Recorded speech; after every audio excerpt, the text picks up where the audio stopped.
бас баярын өдөр болж байна. Тэгээд баяр ёслолоор чинь тэгээд салбар төлөөлөл жижигтэй хондог ажилдаг баярыг гэр бүлтэйгээ байж чаддгүй учраас бас эрүүл мэндийн сайдын хувьд та бүгд бас салбараа төлөөлөлөө та бүхэнд бас баярлалаа гэж хэлж ирж байгаамаа.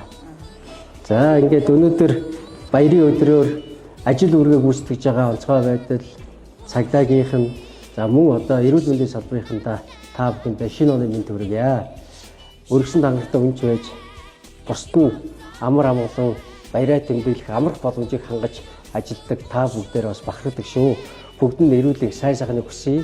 Ирж байгаа 26 онд таны ажил төрөл амжилттай ар гэр нь ад жаргалаар бэлгсэн өвчин зовлонгүй илгээрээ инх тух төрлөөрөө төвшин амгалан байхын ерөөлийг өөдөд нөргөн төвшүүлье.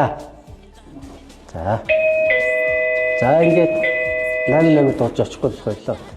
За ингээд яваад очин дээр хаа.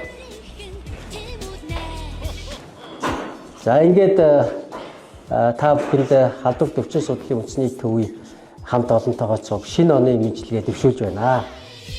Шинэ оны мэд хүргэе. За тэгээд хамт олонтойгоо энэ жижигтэй багтаа юу ягараа энэ тоортой ягаа. Тэгээд хэдий гэр бүлтэйгээ шинэ жилээ цуг тэмдэглэж чадаагүй гэсэн бас хүүхдүүдийнхээ эрүүл мэндийн төлөө ажиллаж байгаа салбараа төлөөлөө та бүгдээ бас одоо салбарын сайдын хувьд баярлалаа гэж хэлээ.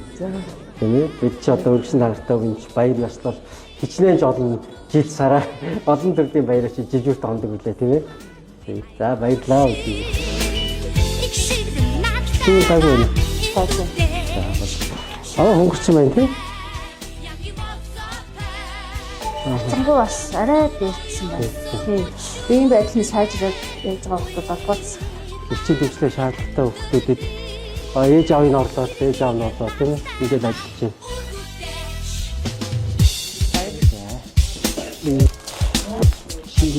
Шинэ